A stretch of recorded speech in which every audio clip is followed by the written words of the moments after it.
Hi guys, good morning. कैसे हो आप लोग सब? आई होप आप सब एकदम बढ़िया, फर्स्ट क्लास और मजे में होंगे, राइट? Yes sir.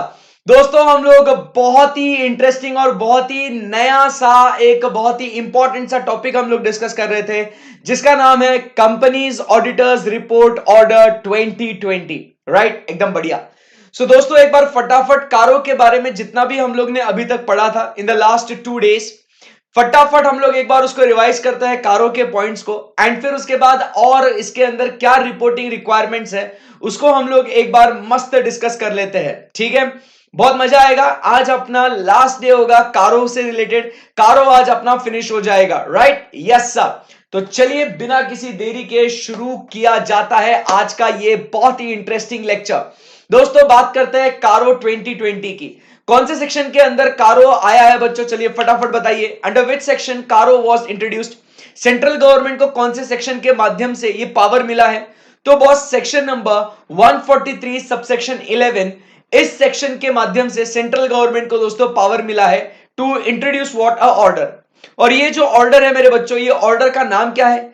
तो sir, it was companies auditors report order 2020। इसका पिछला ऑर्डर कौन सा था? सो इट वाज कारो 2016। सर, ये कारो एग्जैक्टली होता क्या है? Sir, what do we mean and understand by the term CARO? Sir, मतलब ऐसा कारो कारो सर मैं रो रहा है, ये क्या है कारो कारो? तो सर, ये कारो बहुत ही सिंपल सी चीज है बॉस। कारो मतलब क्या है कि भाई सेंट्रल गवर्नमेंट क्या करता है कि उस एक ऑर्डर देगा। सेंट्रल गवर्नमेंट क्या करेगा? एक ऑर्डर देगा। उस ऑर्डर में बोलेगा कि ये कंपनीज को कारो एप्लीकेबल है करके। ठीक है ना? और जिन कंपनीज को ये कारो एप्लीकेबल हो जाएगा, मतलब ये ऑर्डर एप्लीकेबल हो जाएगा, उस कंपनी के ऑडिटर ने उस ऑर्डर के अंदर के जो मैटर्स है, उन मैटर्स के ऊपर उस ऑडिटर ने अपने ऑडिट रिपोर्ट में रिपोर्टिंग करना है। सिंपल एकदम। Yes sir. तो अब भैया बता दीजिए मुझे कि कौन से कंपनीज को ये कारो एप्लीकेबल है करके। तो बॉस, कंपनीज को जो कौन सी एप्लीकेबल है, तो क्या कहते हैं? It is applicable to all the companies including what foreign companies. So it is applicable to all companies including what foreign companies, except, बहुत इंपॉर्टेंट चीज है, यहां पे कुछ कंपनीज को एक्सक्लूड किया गया है। वो कौन सी कंपनीज है? One person got is Samsung asset insured from private bank. So one person company, Samsung small company, S8 section 8 company, insured insurance company, private limited company and banking company. जब हम लोग बात करते हैं अबाउट किसके बारे में, प्राइवेट लिमिटेड कंपनी के बारे में, तो बॉस उसके अंदर बहुत ही विस्तार में हम लोग को पढ़ना है। प्राइवेट लिमिटेड कंपनीज के कुछ कंडीशंस है, ऐसी प्राइवेट लिमिटेड कंपनीज को एक्सक्लूड नहीं करा गया बॉस, उसके अंदर कंडीशंस है। वो कंडीशंस क्या है? तो अपन देखते हैं प्राइवेट लिमिटेड कंपनी के लिए बेटा, प्राइवेट लिमिटेड कंपनी के लिए अपन क्या देखते हैं? तो it should not be the holding or subsidiary of a public company. मतलब कैसा बोला था? पवित्र कंपनी चाहिए अपने को। फिर उसके बाद अपन आगे बढ़े और बात करी कि उसके बाद एडिशनल कंडीशंस कुछ दिए हैं, तो जिसमें कहते हैं paid up share capital and reserves and surplus not exceeding 1 crore, and borrowings from banks or financial institution not exceeding 1 crore, and total revenue as disclosed in schedule 3 not exceeding 10 crores।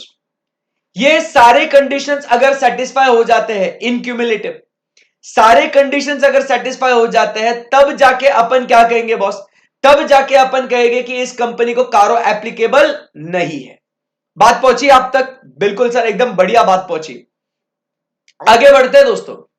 आगे बात करते हैं कि कारों में कौन से मैटर्स को अपने को रिपोर्ट करना है। तो कल के सेशन में हम लोग ने 4 बातें डिस्कस करी थी कि कौन सी चीजें अपने को कारों में रिपोर्ट करनी है। तो सबसे पहले हम लोग ने बात करी about what was property plant and equipment and intangible assets. So property plant and equipment और इंटेंजिबल एसेट्स में सबसे पहले अपने को देखना है उसके रिकॉर्ड्स, कि record showing the quantity, record showing the situation of the property plant and equipment as well as the intangible assets। Record check करने के बाद सेकंड पॉइंट में बॉस अपन आते हैं। अब देखना, अभी और मजा आना चाहिए। अब आपको एक बहुत ही इंटरेस्टिंग चीज होनी चाहिए कि आपको ये जो 4 पॉइंट्स कल के जो मैंने इतने डिटेल में डिस्कस किए, देखो मैंने उसका ना कोई मेमोरी टेक्निक दिया है, ना मैंने उसका बहुत बार रिवीजन लिया है, बस मैंने एक ही चीज करी है जो आपको मैंने डिटेल में एक्सप्लेन करी है। कल का पूरा जो सेशन था वो 4 पॉइंट पे मैंने डिवोट किया था और मैंने पूरा वो 4 पॉइंट पे मैंने डिटेल में डिस्कशन करा था और आज उसका पहली बार रिवीजन कर रहे हैं। मेरे को आप पे पूरा कॉन्फिडेंस है, आप पे पूरा भरोसा है कि आप इसको ऐसा बोलोगे, बहुत मजा आएगा। ट्राई करो अंदर के पॉइंट्स भी बोलने का, मेरा भरोसा आपने तोड़ना नहीं है। Come on, you can do it. मस्त, एकदम एकदम बढ़िया तरीके से बोलना है, बिना बुक में देखे। यू कैन डू इट, मेरे को आप पे पूरा भरोसा है। तो सबसे पहले अपन बात कर रहे थे about what, property plant and equipment and intangible asset, जिसमें अपने को रिकॉर्ड देखना है। रिकॉर्ड के बाद अपन बात करते हैं कि बॉस उसका क्वांटिटी लोकेशन देखने के बाद सर उसका फिजिकल वेरिफिकेशन करना है।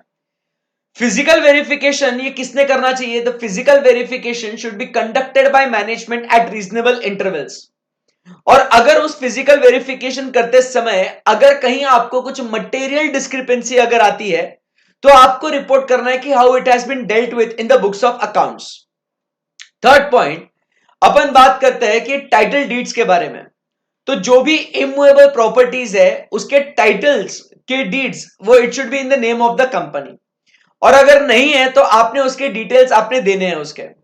तो डिटेल्स में आप क्या देते हो कि बॉस वो कौन सी टाइप ऑफ प्रॉपर्टी कौन सी है, फिर उसका ग्रॉस कैरिंग वैल्यू क्या है, किसके नाम पे ये है, प्रोमोटर रिलेटिव के नाम पे है क्या, और अगर कोई डिस्प्यूट है क्या तो वो भी आपको बताना है।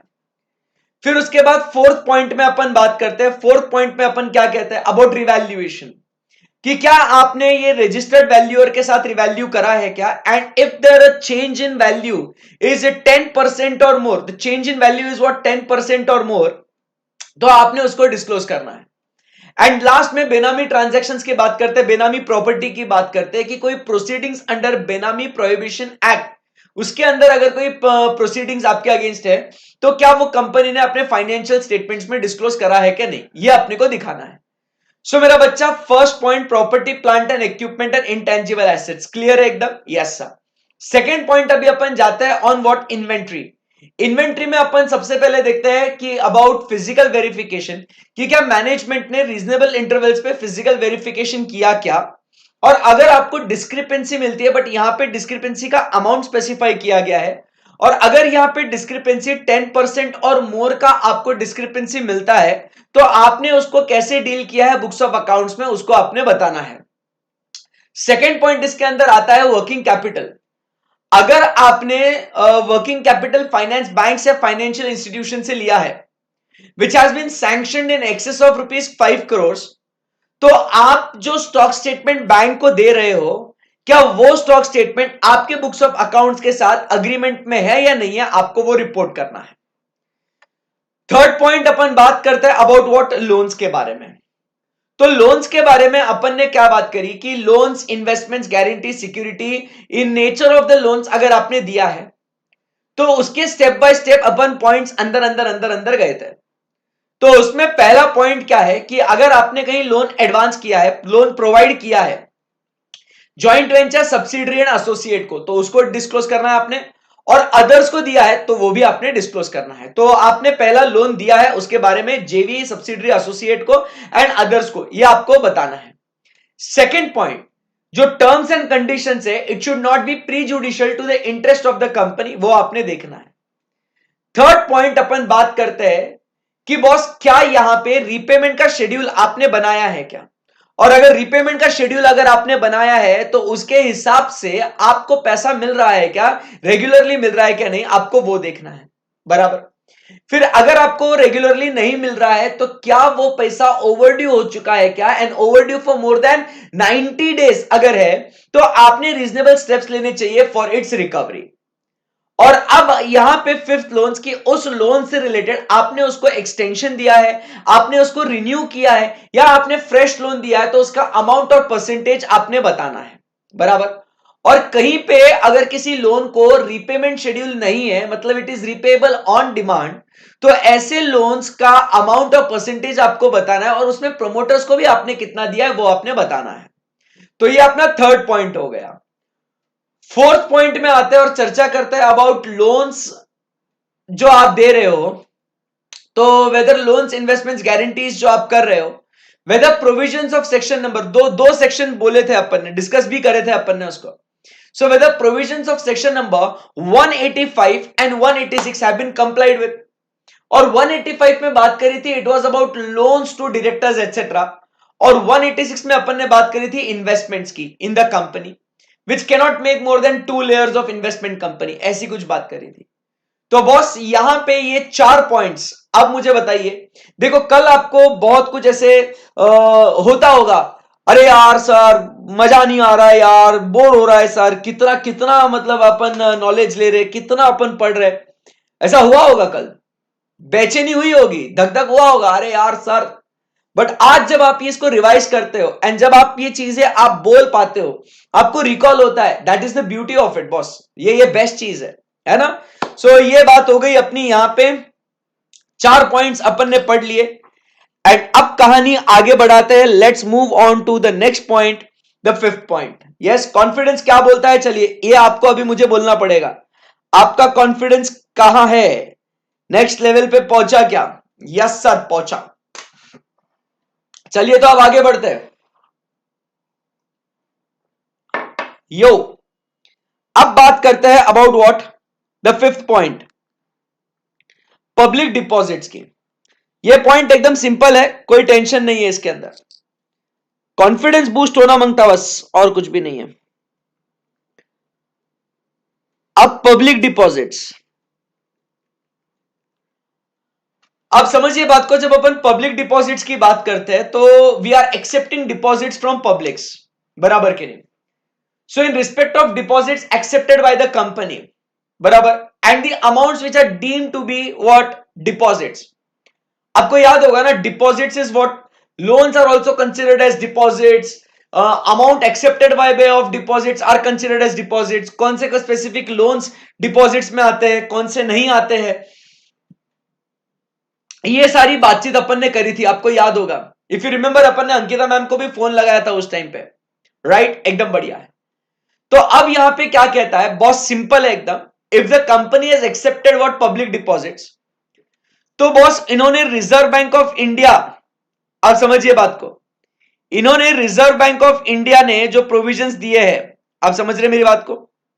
सो वेदर द डायरेक्टिव्स, जब अपन बात करते हैं ना डायरेक्टिव्स, तो डायरेक्टिव्स मतलब क्या बोलते हैं अपन यहां पे, तो डायरेक्टिव्स मतलब अपन यहां पे कहते हैं बॉस की इंस्ट्रक्शंस। डायरेक्टिव्स मतलब क्या कह रहे हैं अपन बच्चा, डायरेक्टिव्स मतलब सर अपन बात कर रहे हैं अबाउट व्हाट, इंस्ट्रक्शंस की। So instructions issued by reserve bank of India, बराबर, वो आपने फॉलो करना चाहिए। एंड साथ ही साथ the provisions of section number 73 to 76 or any other relevant provisions of Companies Act and the rules made there under wherever applicable has been complied with। तो अपने को क्या देखना है कि आरबीआई के डायरेक्टिव्स और अपने कंपनीज एक्ट के 73 to 76 डिपॉजिट एक्सेप्टेंस के प्रोविजंस है, या आपने इंटर लॉ में पढ़े हुए। तो बॉस आपने देखना है कि वो आपने कंप्लाई करा के नहीं करा, और फिर अब कहानी में twist, and the twist is, अगर कहीं कॉन्ट्रावेंशन है, अगर आपने उसको कंप्लाई नहीं किया, तो it should be stated. And if an order has been passed by company law board और नेशनल कंपनी लॉ ट्रिब्यूनल और रिजर्व बैंक ऑफ इंडिया और एनी कोर्ट और other tribunal where the same has been complied with और not.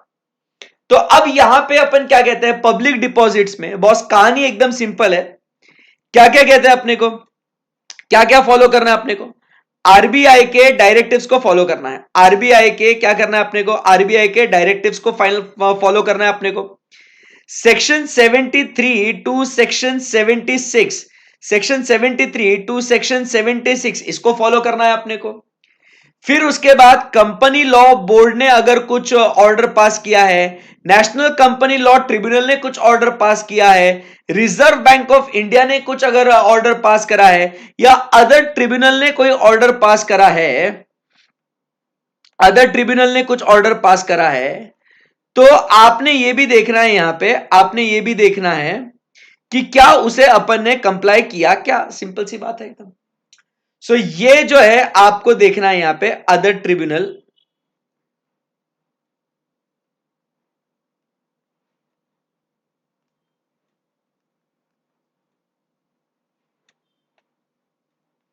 Other tribunal, तो इनके जो भी orders है, इनके जो भी ऑर्डर्स है, इनके भी कुछ ऑर्डर्स होंगे,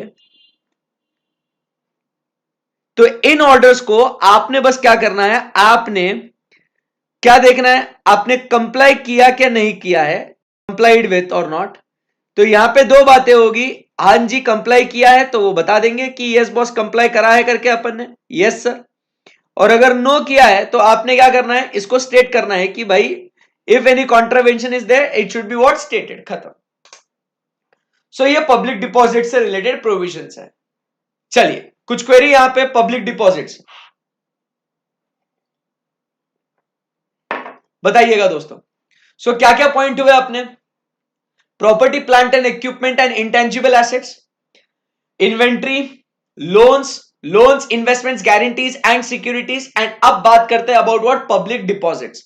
तो पब्लिक डिपॉजिट्स में कहानी एकदम सिंपल है बच्चा। पब्लिक डिपॉजिट्स में बोलता है कि आरबीआई के डायरेक्टिव्स कंपनीज एक्ट के, ये section 73 to 76 of companies act, ये लिखना बहुत जरूरी है, of companies act, of companies act. ये तो बहुत ही आसान मामला है सर, मतलब सर, मतलब आधे बच्चे तो यूं ही डरते हैं, CARO it's so dangerous, why are we studying CARO sir, we don't understand. अरे what is there in it यार, काम जो करते हैं वही करना है बस, आपको ये एडिशनल रिपोर्टिंग रिक्वायरमेंट है, नथिंग एल्स, परफेक्ट एकदम। सो पब्लिक डिपॉजिट्स में क्या, आरबीआई के directive section 73 to 76 of the companies act 2013। फिर उसके बाद बात करते हैं company law board, national company law tribunal, NCLT का कोई अगर है तो, आरबीआई का है तो, एंड अदर ट्रिब्यूनल का है तो आपने उनके ऑर्डर्स को आपने कंप्लाई करना है। और अगर नहीं करा है, अगर कॉन्ट्रावेंशन है, कॉन्ट्रावेंशन मतलब क्या, इफ नॉट कंप्लाइड, कॉन्ट्रावेंशन का मतलब तो आप समझते हो, if not complied, if not complied with, खत्म। सो सही है एकदम बात, यस सर। चलिए फिर यहां से आगे बढ़ते हैं, next we talk about is E F. अब बात करते हैं कॉस्ट रिकॉर्ड्स की, कॉस्ट रिकॉर्ड्स की बात करते हैं। कॉस्ट रिकॉर्ड्स में अब आपको पता होगा there is what, section number 148 subsection 1, section 148 basically बात करता है कॉस्ट रिकॉर्ड्स की। तो सेक्शन 148 क्या बोलता है कि certain class of companies, central government बोलेगी, सेंट्रल गवर्नमेंट एक ऑर्डर पास करेगा और सेंट्रल गवर्नमेंट कुछ class of companies, certain class of companies, certain class of companies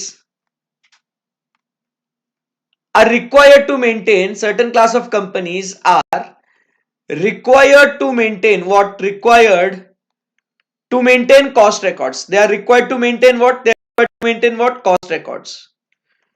तो क्या उन्होंने वो कॉस्ट रिकॉर्ड्स को मेंटेन करा है कि नहीं करा है, वो आपको बताना है। और ये कारो होने के बाद अपने को अगला यही सेक्शन के ऊपर अपने को डिस्कस करना है।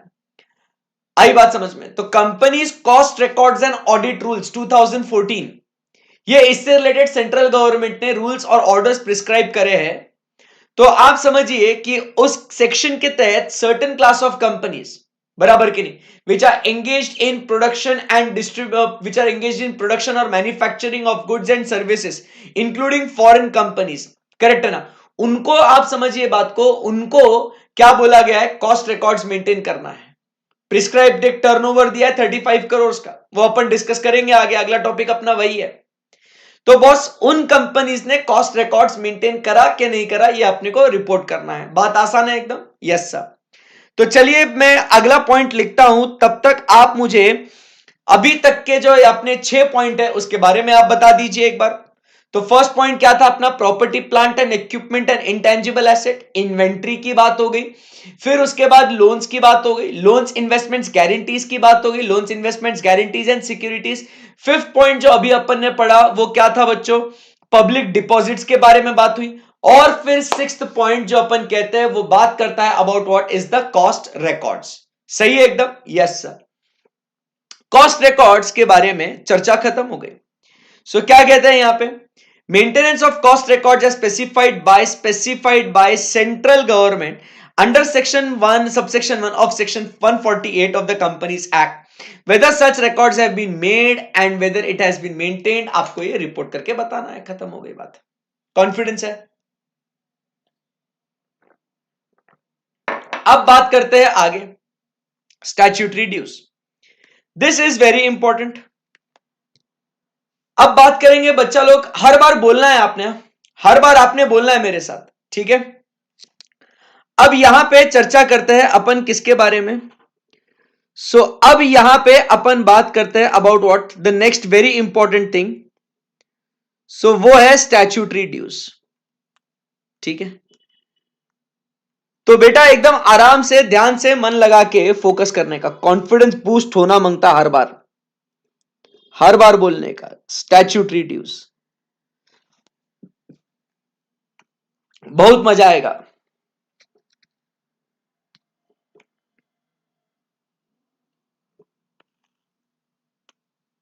अब जब स्टैच्यूटरी ड्यूज की बात करते हैं, दो टाइप के स्टैच्यूटरी ड्यूज है जो बात करते हैं, एक undisputed and second we talk about is disputed.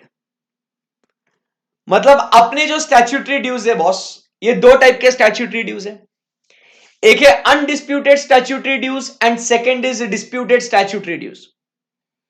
अब पहले आप ये पूछोगे कि सर ये अनडिस्प्यूटेड एंड डिस्प्यूटेड सर समझ में नहीं आया। मतलब आप समझिए बात को कि जो भी अपना टैक्स कलेक्टिंग अथॉरिटी है उसके साथ अपना झगड़ा है क्या नहीं है उसकी बात हो रही है, दैट इज डिस्प्यूटेड और अनडिस्प्यूटेड। अब अनडिस्प्यूटेड में मतलब मैं आपको अगर एग्जाम्पल बताऊं तो बॉस आपकी फीस अगर मान लो 10,000 रुपीज है, आपकी फीस कितनी है, let us say the fees is what 10,000 is the fees. इसके ऊपर मैं आपसे 18% जीएसटी कलेक्ट करता हूं, so that is I collect the tax as what 1,800 मैंने कलेक्ट किया और फीस हो गई 11,800 रुपए इंक्लूडिंग ऑफ टैक्सेस। अब आप बताइए दोस्तों कि ये जो 1,800 रुपए है ये क्या है बॉस, मैंने आपसे कलेक्ट किए हैं, यस सर। क्या ये मेरा रेवेन्यू है क्या, नो सर। तो आपने ये पैसा स्ट्रेट वे सर ये आपने गवर्नमेंट को दे देना चाहिए सर, आपने ये पैसा स्ट्रेट वे ये आपने गवर्नमेंट को देना चाहिए। बताओ यार इसमें कहीं पे भी कुछ भी क्वेरी, कुछ भी डिस्प्यूट, कुछ भी दिक्कत, कुछ भी झगड़ा है क्या अपना यहाँ पे, एब्सोल्युटली नॉट सर, कुछ भी क्वेरी नहीं है, कुछ भी झगड़ा नहीं है अपना, बराबर के नहीं। तो आप समझिए कि ये जो अपनी फीस है, अपनी फीस कितनी है 10,000 बेसिक आपका, प्लस उसके ऊपर आपने 18% जीएसटी आपने लगा दिया और 11,800 आपकी ये टोटल फीस हो गई, बराबर है ना, एकदम एकदम बढ़िया सा। तो समझने की कोशिश कीजिए, ये मेरे को गवर्नमेंट को पैसा देने का है, बात खत्म, बात खत्म, आई बात समझ में आपको, दैट्स इट। तो this is what we call it as the undisputed, इसमें कोई झगड़ा नहीं है अपना। अनदर एग्जांपल, लेट अस से SPC paid me, late us से 10 लाख रुपीस मेरे को एसपीसी ने दिया, बराबर है, मेरे को 10 लाख एसपीसी ने दिया, मेरे को दिया ना, मेरे को हाँ जी सर दिया। अब ऑब्वियसली बात है, since this is the professional fees, यहां पे आप मेरा क्या हो जाएगा, टीडीएस कट हो जाएगा 10%। सो 10% मेरा टीडीएस कट हो जाएगा, मतलब 1 लाख रुपए का मेरा टैक्स कट होगा, प्रोफेशनल फीस पे 10% टीडीएस मेरा कट हो जाएगा। बोलो यस और no, yes absolutely yes sir. तो यहां पे मुझे नेट पेमेंट जो मिलता है वो नेट पेमेंट मिलेगा, मुझे 9 लाख रुपए मुझे नेट पेमेंट मिलेगा। बट आप समझने की कोशिश कीजिए, 10% टैक्स आपने कट किया। अब एसपीसी को ये कितना टैक्स जमा करना है बताइए, एसपीसी को सर कितना क्या पूछ रहे, डायरेक्टली सर ये 10% टैक्स 1 लाख रुपए सर टैक्स जमा कर देना है सर, इसमें कोई डिस्प्यूट नहीं है, कोई शंका ही नहीं है, कोई दिक्कत ही नहीं है, बराबर के नहीं। तो आप समझिए बात को, आप समझिए बात को, आप समझिए बात को कि यहां पे क्या हो रहा है कि दिस इज व्हाट, आप समझो बात को, इज एन अनडिस्प्यूटेड। अब आपको समझ में आया मैं क्या बोल रहा हूं, yes sir it is what undisputed. अब जब अपन यहां पे बात करते हैं डिस्प्यूटेड का, सर इसमें डिस्प्यूट कभी कभी टैक्सेस में डिस्प्यूट कब आ सकता है, एग्जाम्पल की बात करते हैं। अब आप समझने की कोशिश करो कि जब अपन ने मान लो कुछ इंपोर्ट किया, बराबर, मैंने कुछ मान लो चीजें इंपोर्ट करी और उसकी मेरे बिल्स ऑफ जो इंपोर्ट है मेरे, उसके हिसाब से उसकी जो वैल्यू है, उसकी वैल्यू आप समझने की कोशिश करो, लेटेस्ट से मैंने कुछ है ना एक 10 लाख रुपए की चीज मैंने कुछ इंपोर्ट करी और उसके ऊपर मुझे इंपोर्ट ड्यूटी ये एड वैलोरम होता है, यू अंडरस्टैंड ना व्हाट इज एड वैलोरम। बराबर कि नहीं, it is what at value. So मुझे इसके ऊपर इंपोर्ट ड्यूटी 20% मेरे को भरने की है, तो मतलब मेरे को यहां पे 2 लाख रुपए मेरे को टैक्स भरने का है, सही है। बट यहां पे जो कस्टम्स ऑफिशियल है ना, जो कस्टम्स डिपार्टमेंट है, according to customs, customs department बोलता है कि इसका जो वैल्यू, कस्टम्स डिपार्टमेंट वैल्यूएशन जो है वो बोलता है, कस्टम डिपार्टमेंट बोलता है कि भाई इसका जो वैल्यू है 15 लाख रुपए है। अब इसका वैल्यू है 15 लाख रुपए, आप 10 लाख रुपए गलत बोल रहे हो, इसका वैल्यू 15 लाख रुपए है और आपको इसके ऊपर 20% पे करना है आपको। सो आपको इसके ऊपर 3 लाख रुपए का आपको ड्यूटी भरना है। मैं बोल रहा हूं यार पागल हो गए क्या, मैं भरने वाला हूं 2 लाख रुपए क्योंकि वैल्यू है 10 लाख रुपए, वो बोलता है नहीं नहीं वैल्यू 15 लाख है ना, आपको भरना पड़ेगा 3 लाख रुपए का टैक्स। अब ये क्या हो गया, ये क्या हो गया, ये हमारा और उनका क्या हो गया, डिस्प्यूट हो गया है। आई बात समझ में। तो अब वहां पे एक नोकझोंक है, वहां पे एक हिकअप है, एक हर्डल है वहां पे कि exactly how much is the tax amount we are suppose to pay. कभी कभी आप समझिए बात को कि अब जैसे जीएसटी की भी अपन बात करते हैं, तो आपने पढ़ा होगा जीएसटी में भी, तो जीएसटी में भी अब जब लाइबिलिटी की बात आती है, सम ऑन सम थिंग्स क्या हो सकता है कि क्रेडिट अपन ले सकते हैं, तो भी किस चीजों का तो भी अवेलेबल आपको पढ़ा है ना बकायदा, कोई चीजों का क्रेडिट अवेलेबल होता है, कोई चीजों का credit it is what not available, ये बकायदा आपने पढ़ा है ये एकदम। क्रेडिट मिलता है, कोई चीज पे आपको क्रेडिट नहीं मिलता है, सही है ना एकदम। सो आप समझिए बात को, यहां पे आपको जो क्रेडिट मिल रहा है, कभी आपको क्रेडिट नहीं मिल रहा है,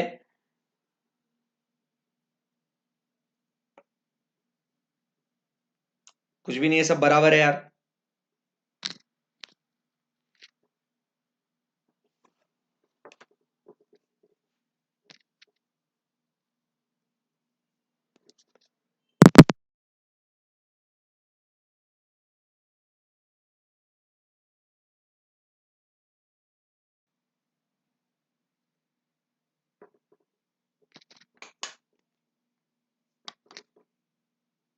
hello mic check, hello mic check, virtual hello, एक सेकंड रुको भाई।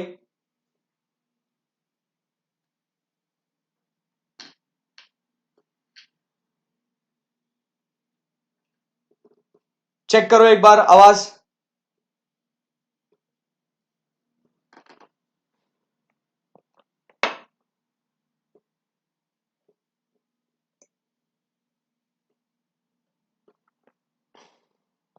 Hello mic check, hello mic check. अरे कितना सेक्सी आवाज आ रहा है भाई का यार, तुम ऐसे क्या बोल रहे रे, चीटिंग कर रहे हो मेरे साथ, मोमेंटम बिगाड़ रहे हैं। कोई बात नहीं sir, everything is well that ends well. Okay virtual hello, you also focus now. तो बॉस क्या हुआ, जीएसटी क्रेडिट कोई जगह पे अवेलेबल होता है, कोई जगह पे जीएसटी क्रेडिट अवेलेबल नहीं होता है। तो बॉस यहां पे क्या हो जाता है कि अपन बोलते हैं कि मेरे को इसका लेने का है, बट अब वो डिपार्टमेंट क्या बोलता है कि आपको क्रेडिट नहीं मिलेगा। अरे यार यहां पे भी क्या हो गया, फिर यहां पे भी it gives to right dispute. अपन बोल रहे क्रेडिट अवेलेबल है, वो बोलता है नहीं इसका क्रेडिट आप नहीं ले सकते, बराबर के नहीं। तो यहां पे आप समझिए, इन सारी बातों को मद्देनजर रखते हुए यहां पे डिस्प्यूट क्रिएट हो सकता है। सो आपको समझिए क्या बात, मतलब अपन जो कम्युनिकेट करना चाह रहे हैं वो आप समझे क्या, बोलो रे, आप समझे क्या बात को, यहां पे क्या हो रहा है करके, कि कहीं डिस्प्यूट हो सकता है, कहीं डिस्प्यूट नहीं हो सकता है, सही है एकदम परफेक्ट है। तो आपको जो थीम है वो समझा क्या आपको, the basic theme undisputed and disputed का वो मामला आपको समझा क्या, आपको कुछ बोलना पड़ेगा, यस और नो, यस सर समझ में आ गया। तो अब यहां पे अपने को क्या करना है, डिस्प्यूटेड है अनडिस्प्यूटेड है, तो क्या क्या रिपोर्टिंग करना है उसके बारे में बातचीत कर रहे हैं। So whether company is regular in depositing the undisputed statutory dues, भाई जो ड्यू डेट है उस ड्यू डेट पे क्या आप आपका पैसा जमा कर रहे हो ना, क्योंकि देखो टीडीएस आपको 7th ऑफ नेक्स्ट मंथ में भरना है आपको, जीएसटी आपको क्या बोलते हैं उसको, कौन सी तारीख है जीएसटी की, 20 तारीख है ना, 20 तारीख को आपको जीएसटी भरना है, रिटर्न 25 को फाइल करना पड़ता है, ऐसा कुछ है आपका, थोड़ा बहुत याद है मेरे को ऐसा। तो रेगुलर है क्या नहीं तुम, वो आपको देखना है कि whether the company is regular in depositing undisputed statutory dues including GST, provident fund, ESIC, income tax, sales tax, service tax, duty of customs, duty of excise, value added tax, cess and other statutory dues to the appropriate authorities. तो पहली बात तो यह है कि क्या boss आप जो है ना वो रेगुलर भर रहे कि नहीं भर रहे, आपको वो बताना है to the appropriate authorities. Perfect है एकदम, यस। और फिर उसके बाद भाई अगर तू रेगुलरली नहीं भर रहा है तो आपको क्या बताना है यहां पे कि बॉस यहां पे कितने अरियर्स है of the outstanding dues as on the last day of the financial year concerned for a period of more than 6 months from the date they became payable shall be indicated। आई बात समझ में आपको? सो यहां पे अपन क्या कहते हैं, आप समझिए बात को, जो अनडिस्प्यूटेड है तो आपको इस अनडिस्प्यूटेड में क्या रिपोर्टिंग करना है अभी, एकदम सिंपल है बॉस। अनडिस्प्यूटेड में पहले बोलता है कि भाईजान आप ये पैसा जो है आप ये समय समय पे आप जमा कर रहे हैं ना, are you regular in depositing this payment, बस बस बस बस इतना बता दो, रेगुलरली जमा कर रहे हैं ना, ड्यू डेट पे जमा कर रहे हैं कि नहीं कर रहे हैं वो आपको बताना है, बराबर के नहीं, and other statutory dues to the appropriate authorities आपको बताना है। और अगर आप रेगुलर आप हो, बराबर, यस सर, बट अगर आप रेगुलर नहीं हो, तो आपको क्या इंडिकेट करना है, आपको तो यहां पे हमें इंडिकेट करना है point number 1, extent of arrears. आपको क्या बताना है, extent of arrears which is outstanding for more than 6 months as on the last date of financial year। So outstanding for more than 6 months as on the last date of financial year from the date they became payable, from the date they became payable। अब आप समझिए बात को, एकदम आराम से ध्यान से मन लगा के आप समझो, अभी कॉन्सेंट्रेट करना। अब जैसे अपन एग्जांपल ले रहे एसपीसी ने, अब जैसे मान लो today is what 30th June, so 30th June को मेरा टीडीएस डिडक्ट किया 1 लाख रुपए का।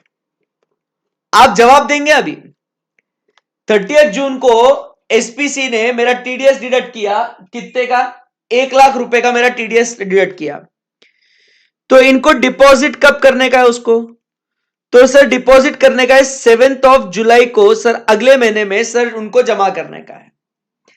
अब क्या हुआ, अरे भरा नहीं यार, did not deposit,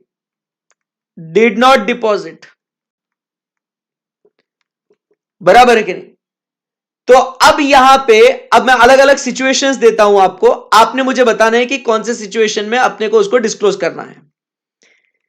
situation 1, deposited on 28th February, outstanding for more than 6 months,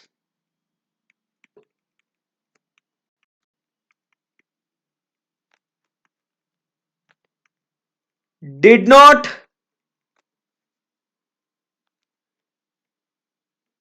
deposit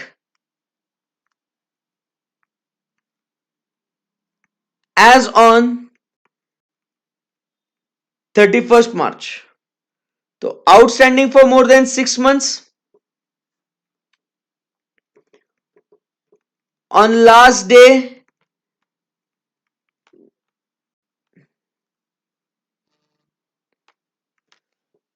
तो अब मुझे बताइए आप क्या बोलते हैं अपन यहां पे, तो कौन से इसमें रिपोर्ट करेंगे, सिचुएशन 1 में या सिचुएशन 2 में?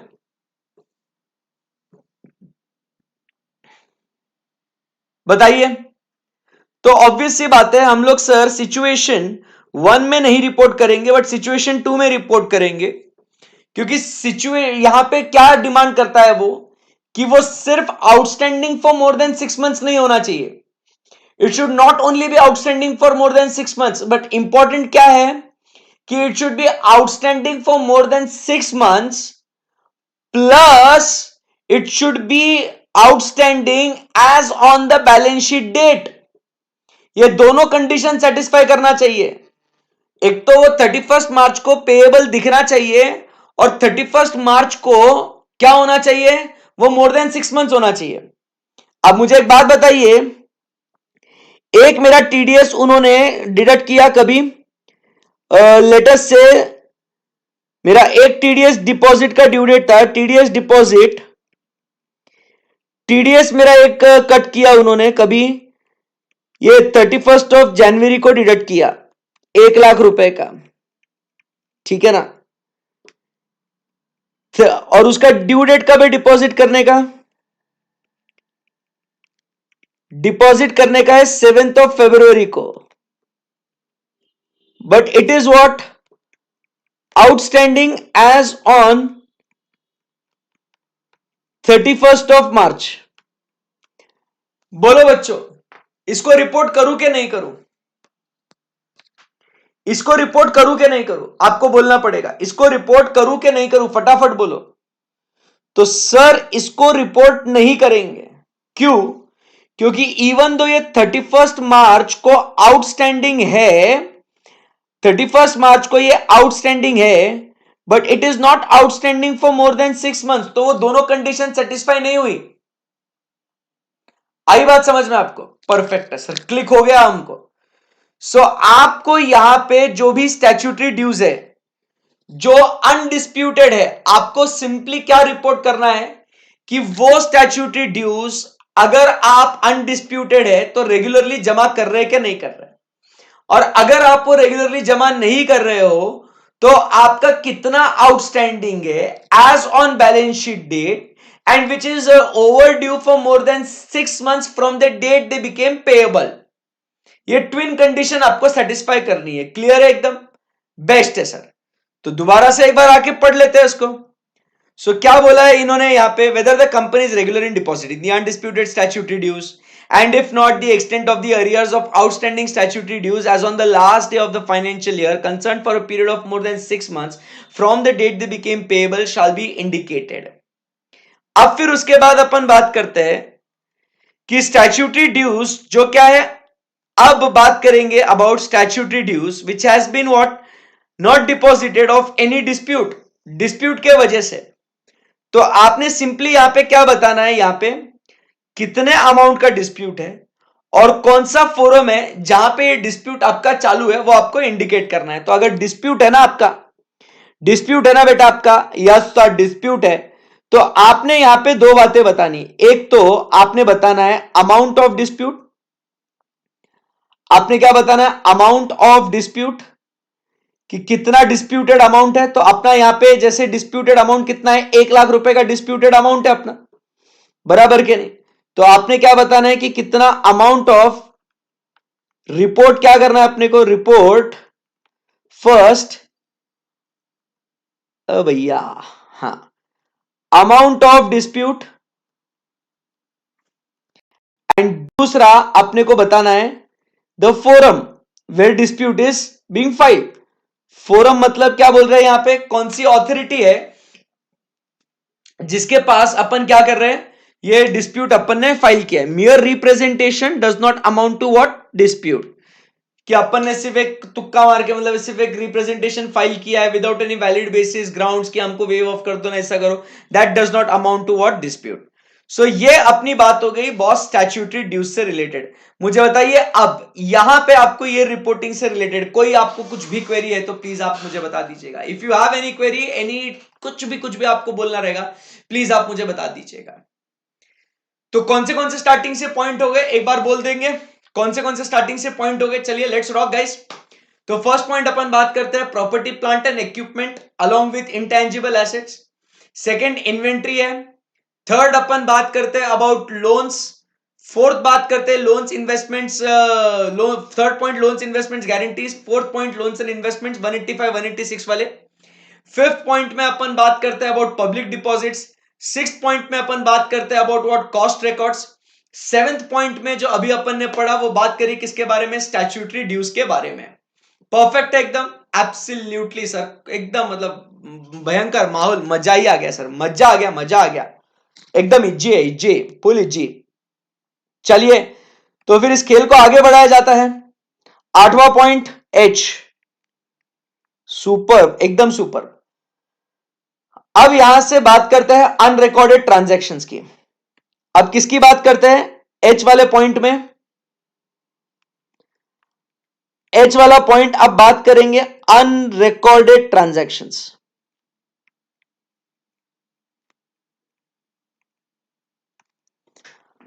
अब आप समझिए अनरिकॉर्डेड ट्रांजैक्शंस क्या कहते हैं। अनरिकॉर्डेड ट्रांजैक्शंस, अब बच्चों ध्यान दीजिएगा, फोकस करना इधर, अनरिकॉर्डेड ट्रांजैक्शंस। अब क्या हुआ, जैसे अब देखो यहां पे अपन बात करते हैं, मोदी जी आए और मोदी जी बोले मित्रों, माय डियर मित्रों, yo what's up, we are like nothing, Modi ji just chilling, what's up with you. तो मोदी जी इज लाइक कि guys I have one very interesting scheme for you man. We are like कि सर व्हाट स्कीम। वो बोलता है see मित्रोस, I know that you have what avoided the tax, मेरे को मालूम है, I know you avoided the tax yo, हाँ, so now I want the money from you.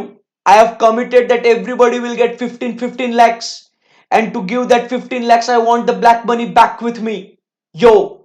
So what will I do? I will launch a scheme, income declaration scheme, in the year 2016, where I say कि when you declare the income which you have not disclosed in the financial statements, I will take only 45% of the tax. No prosecution, no benami transaction में आपको कुछ भी नहीं, nothing doing, you are free bird, नुस्ता भरने का and फिर chill मारने का। भाई बोल रहा है यो मोदी जी। अब समझिए बात को, Modi ji is very liberal, Modi ji is very like thinking about you, that you give me money, I let you live in peace. तो boss, with this intention in mind, I have started with one very interesting and very beautiful scheme called as income declaration scheme, led by Narendra Modi government as a part of his 2016 union budget, to unearth the black money and bring it back into the system. बराबर के नहीं? Lasting from June 1 to September 30, scheme provided an opportunity to income tax and wealth tax defaulters to avoid litigation and become compliant by declaring their assets, paying the tax on them and penalty of 45% thereafter. The scheme guaranteed immunity from prosecution under Income Tax, Wealth Tax and Benami Transactions Prohibition Act, and also ensured that declaration under it would not be subjected to any scrutiny or inquiry. Are nothing doing, Baba. Nothing doing. Nothing doing. Just chilling. तो अब उस case में what happened? The people like you and me were like, okay, it's a good time, it's a good opportunity, right? You never know what Modi ji will do, because Modi ji later on has got a very smart plan. Modi ji said mitros,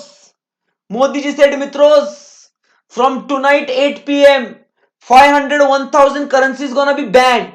Modi ji earlier had given you the option 2016 May, do the declaration of income, if not later on demonetization is gonna come.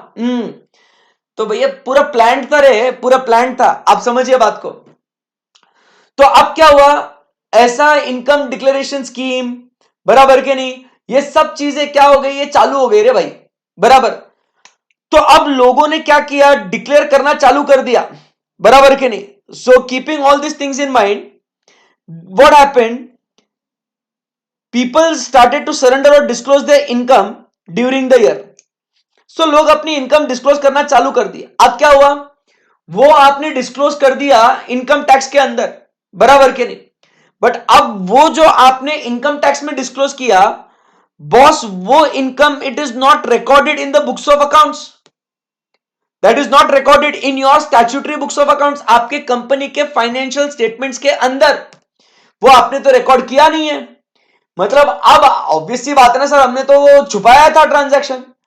तो boss आप समझिए, income tax के अंदर आप वो income disclose कर रहे हो, इनकम टैक्स के अंदर आप क्या कर रहे हो, आप वो क्या बोलते हो उसको, इनकम टैक्स के अंदर आप वो ट्रांजैक्शन डिस्क्लोज कर रहे हो, बट कंपनीज एक्ट के अंदर कंपनी के फाइनेंशियल स्टेटमेंट्स उसमें नहीं है। सेपरेट फाइनेंशियल स्टेटमेंट्स बनते हैं ना आपके, क्योंकि अकाउंटिंग पॉलिसी ट्रीटमेंट अलग अलग होती है भाई, बराबर।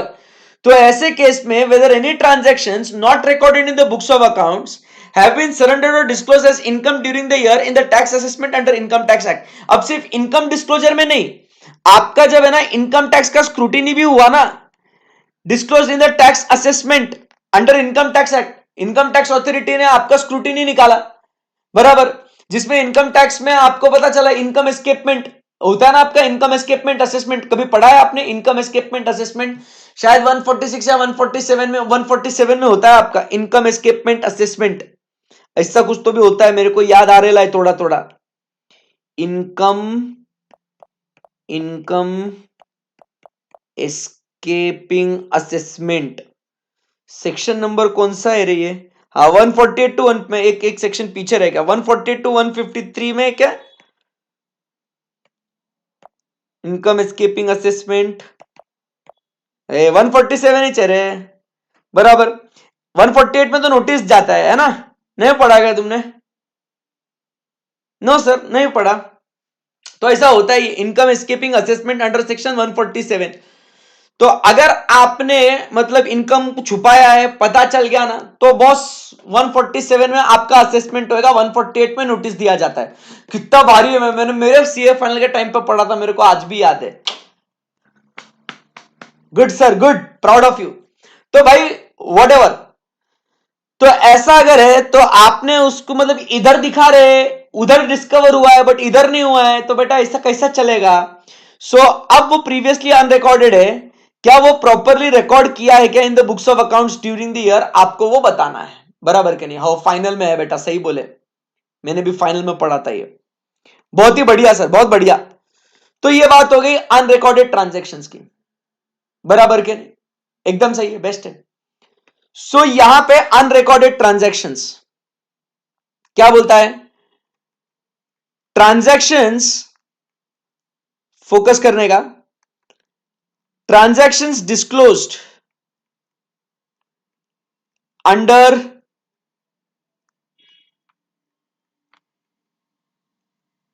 Income tax assessments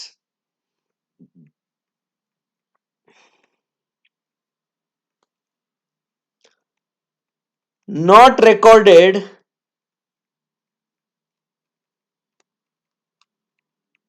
in books of accounts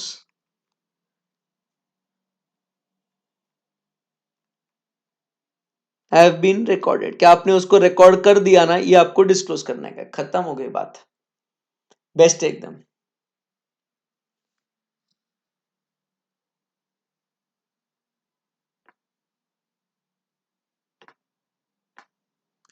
okay okay, सो ये बात हो गई अपनी किसके बारे में बच्चों? Unrecorded transactions. तो 8 पॉइंट्स भाई साहब क्लियर है क्या एकदम? बहुत ही इंटरेस्टिंग है सर, बहुत ही मजा आ रहा है। सो कौन से पॉइंट्स हो गए अभी तक शुरुआत से? चलिए बोलिए एक बार फटाफट फटाफट। Property plant and equipment, intangible assets, inventory, loans, loans investments, public deposit, cost records, statutory dues. अभी पढ़ा था सर, अभी पढ़ा था सर, बोल रहा हूं। अरे सर, अरे सर अभी पढ़ा था सर, अनरिकॉर्डेड ट्रांजैक्शंस। ऐसे भूलने का नहीं, ताजी ताजी बातें ही भूल जाते हैं आप लोग, है ना? हाँ, सो बेस्ट है एकदम। सो ये 8 पॉइंट हो गए, अभी तो और बहुत दूर जाना है, बहुत दूर जाना है अभी तक तो। अब बात करते हैं रिपेमेंट ऑफ लोन्स की। हाँ ये बहुत बड़ा है, बहुत ही बढ़िया है एकदम। रिपेमेंट ऑफ लोन्स की देखो कितने पॉइंट है इसके अंदर भी, 6 पॉइंट है, 6 पॉइंट। हाँ वेरी इंटरेस्टिंग। बट अब बात करेंगे रिपेमेंट ऑफ लोन्स की।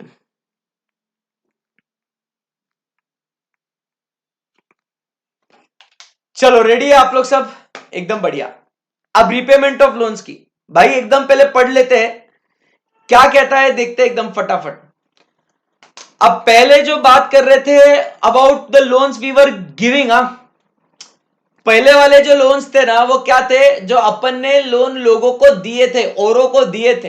अब क्या हो रहा है बाबू, अब जो ये अपन लोन्स ले रहे हैं उसका रिपेमेंट करना है, अपने को रिपेमेंट करने का है, अपने को रिपेमेंट करने का है, बराबर के नहीं।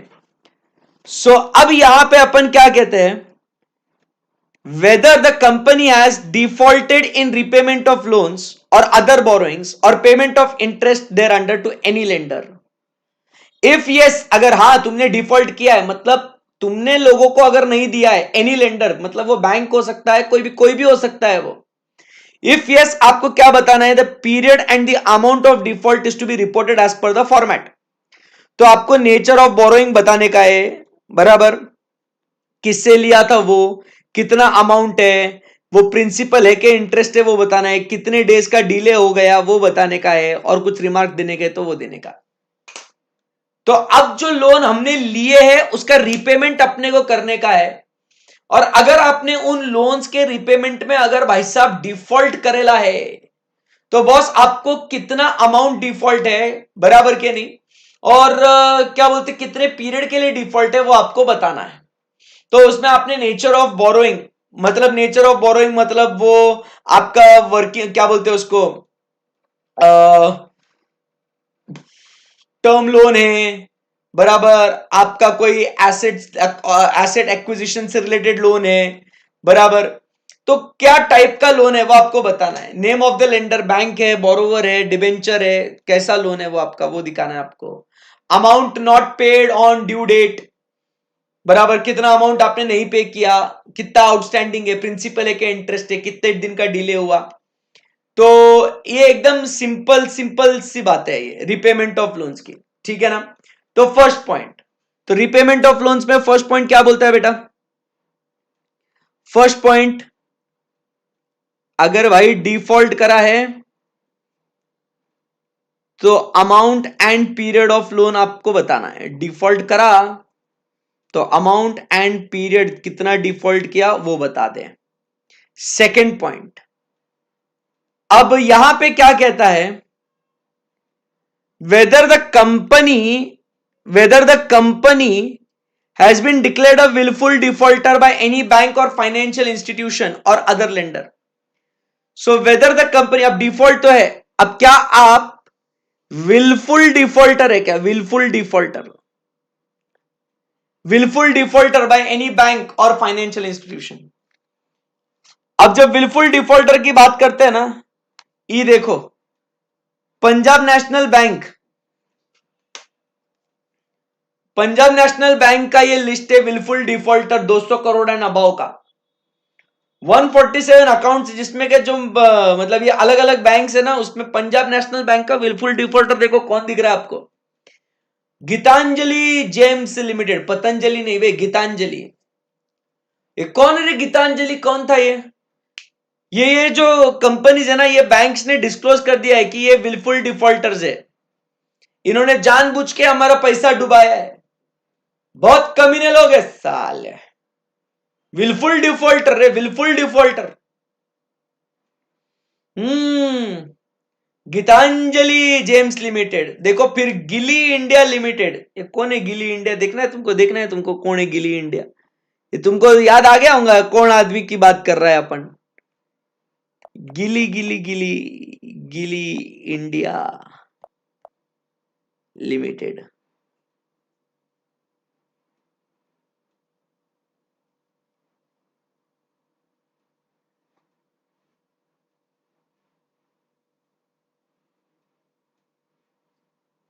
ये भी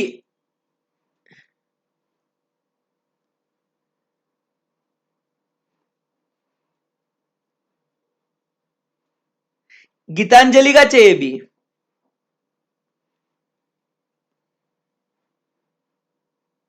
गीतांजलि देख रहे, गीतांजलि, गिली गिली गिली, वाट लावून गेली गीतांजलि समझ में आ गया ना किसकी बात कर रहे हैं अपन,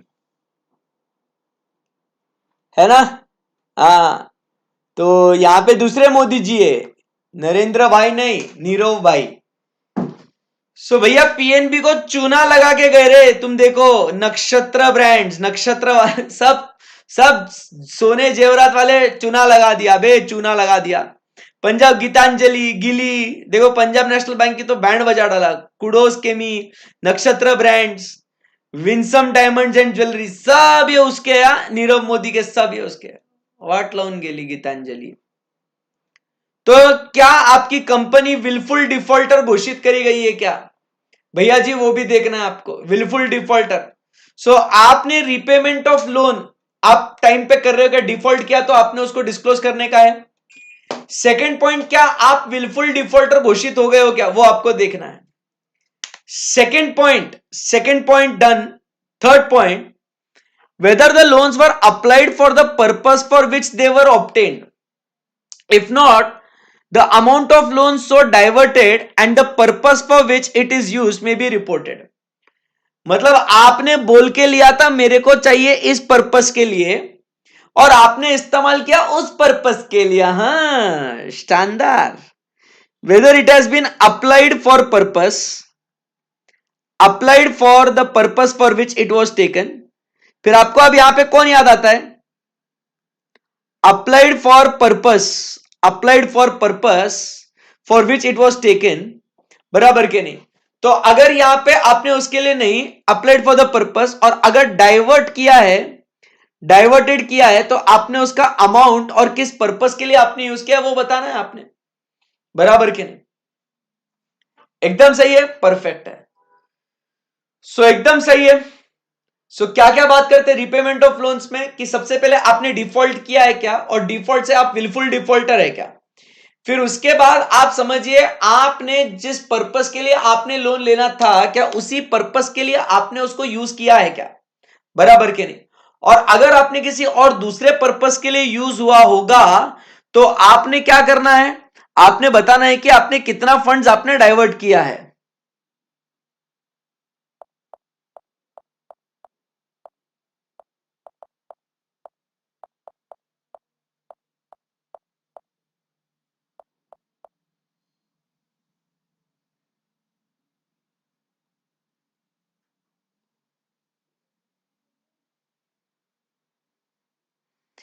विजय माल्या भाई का आप स्वैग देखो। इसीलिए ये जो किस्से हुए ना, ये जो किस्से हुए ना, आप समझिए बात को, इसीलिए सेंट्रल गवर्नमेंट बोलती है भैया ऑडिटर साहब तुम बताओ हमको पहले। मैं आपको जो एग्जांपल्स दे रहा हूं ना, देखो ये जो विलफुल डिफॉल्टर वाला क्यों आया, विलफुल डिफॉल्टर आज से पहले कभी कोई भी कारों में नहीं था विलफुल डिफॉल्टर का डिस्क्लोजर, बट अब क्यों आया ये? अरे नीरव मोदी ऐसा करके गया रे बाबू, तो इसके लिए प्रॉब्लम हो गई। फिर उसके बाद देखो इधर क्या कहता है, विजय माल्या डाइवर्टेड कितना 3700 करोड़ bank loan funds to F1 IPL and private jet. बताओ भाई का स्वैग देख रहे हैं आप, मतलब भाई बाकी के लोग अपने खुद के पैसे से टीम खरीद रहे, ये भाई साहब अरे who needs the money, own funds किसको चाहिए भाई? अपन बैंक से लोन लेंगे और अपन क्या करेंगे, अपन उसको डाइवर्ट करेंगे। अरे आईपीएल खरीद, रॉयल चैलेंजर्स बैंगलोर, अरे भाई साहब F1 का टीम खरीदना है, चल खरीद लिया, अरे F1 का रेसिंग करेंगे अपन। आई बात समझ में आपको? तो आप समझिए प्राइवेट जेट घूमने का, अरे 3700 करोड़। माल्या जी काय करता है राव, क्या कर रहे हैं भाई, कैसा एकदम स्वैग है ब्रो, स्वैग है। ये बात है यहां पे, तो इसीलिए आपको यहां पे पता होना चाहिए, ये एग्जांपल्स आप फोकस करना, बहुत इंटरेस्टिंग चीज है। तो इसीलिए अपने को एज आप समझ रहे हैं, अपन ऑडिटर्स मतलब अपना क्या रोल है, क्या भारी लोग हैं अपन। मैं ऐसे नहीं बोलता हूं अपन बहुत भारी लोग हैं, अरे क्या रोल है अपना यार, कि मतलब कंपनी के अंदर क्या कांड हो रहा है अपन रिपोर्ट करेगा उसको भाई, ऐसा स्वैग है। सो क्या आप विलफुल डिफॉल्टर है क्या, घोषित किया क्या, मैं बताएगा, रिपोर्ट करेगा मैं। फिर उसके बाद जिस पर्पस के लिए आपने लोन लिया है उसी पर्पस के लिए आप इस्तेमाल कर रहे क्या नहीं कर रहे, ये आपको बताना है, राइट? ओके। उसके बाद नेक्स्ट क्या कहता है, शॉर्ट टर्म के लिए पैसा आपने लिया है, शॉर्ट टर्म का पैसा लॉन्ग टर्म में इस्तेमाल कर रहा है, कैसा चलेगा रे? मतलब तुमने शॉर्ट टर्म के लिए पैसा लिया है और तुमने वो शॉर्ट टर्म के लिए यूज करना चाहिए, बट अब तुम क्या कर रहे हो उसको लॉन्ग टर्म के लिए, तो वो भी गलत है वैसा। तो यहां पे आपने क्या करना है, अप्लाइड फॉर द पर्पस, फिर यहां पे short term long term, short term used for long term, short term क्या कहता है, यूज्ड फॉर लॉन्ग टर्म्स। फिर उसके बाद नेक्स्ट पॉइंट तो बहुत ही भारी है, नेक्स्ट पॉइंट बहुत ही भारी, क्या कहता है कि whether the company has taken any funds from any entity or a person to meet the obligation of its subsidiaries, associates and joint ventures. आई बात समझ में आपको?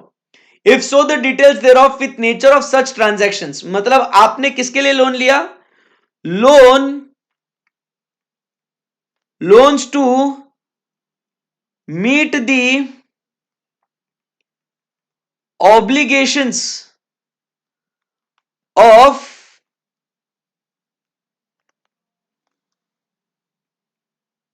subsidiary, joint venture and associates।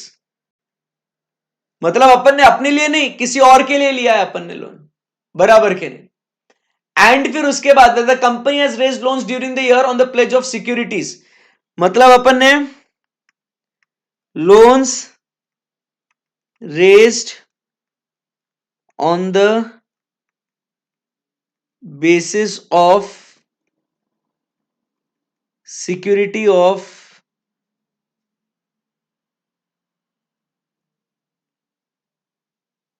subsidiary, JV and associate।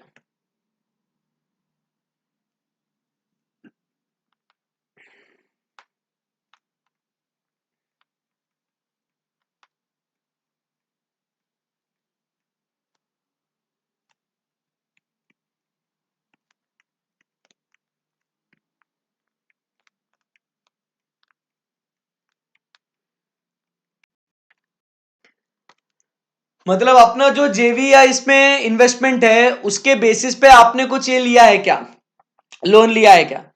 तो ये आपने इतने points आपने किस में रिपोर्ट करना है बॉस, तो ये आपने पॉइंट्स लोन में रिपोर्ट करना है। भाई कहानी एकदम इजी है क्या,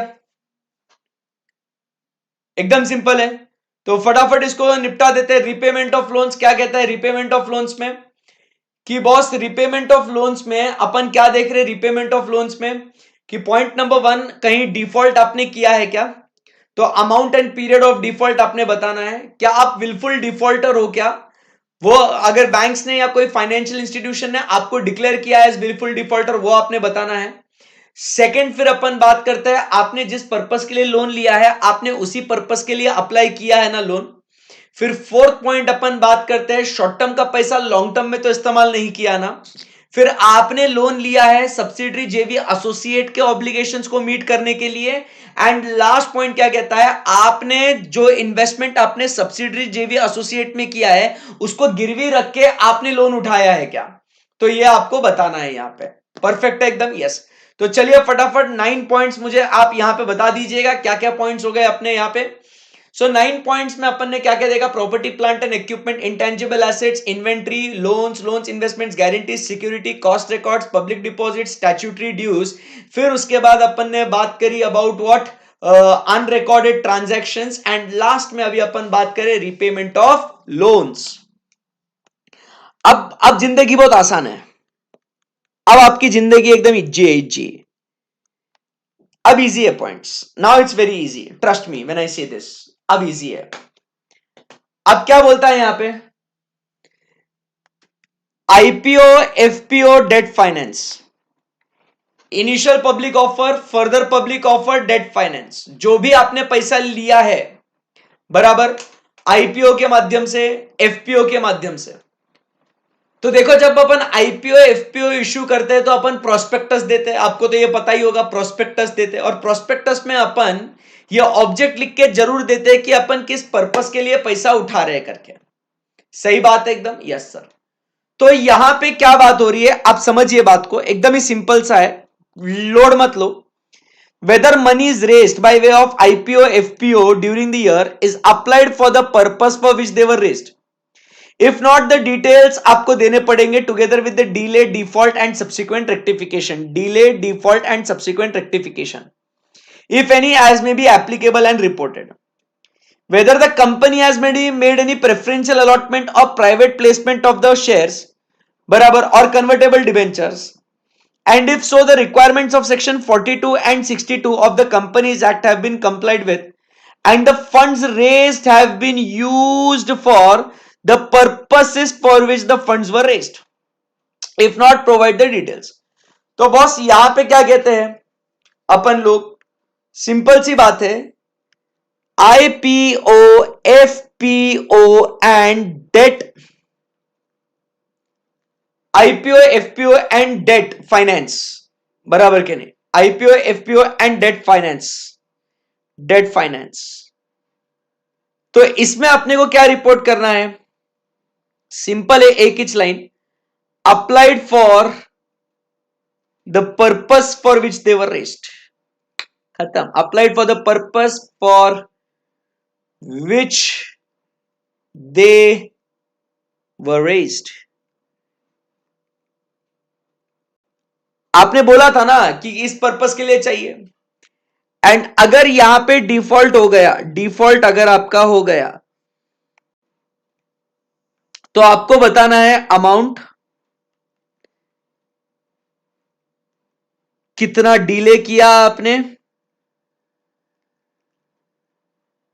एंड उसका सब्सिक्वेंट रेक्टिफिकेशन। डन है एकदम। सो आईपीओ, एफपीओ खलास, मतलब दोनों पॉइंट्स में वही लिखा है, और प्राइवेट प्लेसमेंट भी किया या प्रेफरेंशियल अलॉटमेंट किया है, तो प्रेफरेंस शेयर्स के लिए आप ये सेक्शन लगाते हो, प्राइवेट प्लेसमेंट के लिए आप ये लगाते हो। आपको देखने का है तो आप देख लो, आ जाओ, आ जाओ।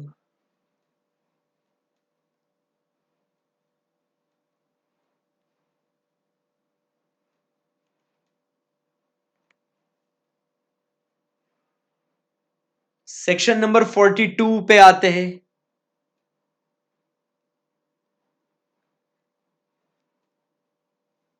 ऑफर और invitation for subscription of securities on private placement. फिर उसके बाद अपन बात करते हैं about what, section number 62 further issue of share capital. तो जब आप फर्दर इशू करते हो, प्राइवेट प्लेसमेंट करते हो, तो उसके लिए आपको जो प्रोविजंस देते हैं तो वो आपको कंप्लाई करना है, ये आपने पढ़ा है आपने ऑलरेडी।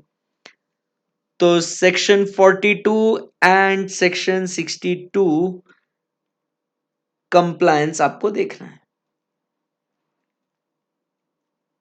ओके ओके, सो ये सिंपल एकदम। चलिए 10 पॉइंट, पूरे 10 पॉइंट एक बार बोल के बताओ, चलो फटाफट 10 पॉइंट आपको बोलने हैं अभी, बिना बुक में देखे, यू कैन डू इट। चलो, property plant and equipment, intangible assets, inventory, loans, loans investments, guarantees.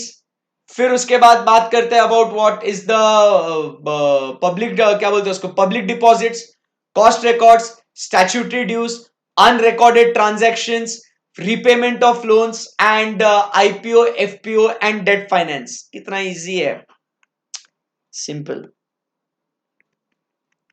11th point, fraud. मुझे एक बात बताओ, फ्रॉड मतलब क्या होता है, इंटेंशनल और अनइंटेंशनल? फ्रॉड की जब बात करते हैं तो फ्रॉड ये इंटेंशनल होता है कि अनइंटेंशनल होता है? तो यहां पे आपको पता होता है फ्रॉड सर ये इंटेंशनल होता है, जानबूझ के किया जाता है, धोखा देने के लिए किया जाता है। आई बात समझ में आपको? तो यहां पे आप एक सेक्शन पढ़ोगे बाद में, मैं आपको जब अपन मॉड्यूल 1 में फ्रॉड वाला चैप्टर पढ़ेंगे तो उसमें अपन एक सेक्शन पढ़ते हैं, section number 143 subsection 12, auditors duty to report on fraud. यहां पे क्या कहते हैं अपन, एक सेक्शन 143 सबसेक्शन 12 किसके बारे में बात करता है ये? So it talks about auditors duty to report on frauds, to report on frauds. आप ही एक सेक्शन पढ़ोगे, लॉ में पढ़ के आए होगे तो ठीक है, नहीं तो मैं तो बहुत उसको बढ़िया एकदम, अपन जब फ्रॉड वाला चैप्टर पढ़ेंगे तब अपन मैं आपको पढ़ाऊंगा उसको। सो आप समझिए,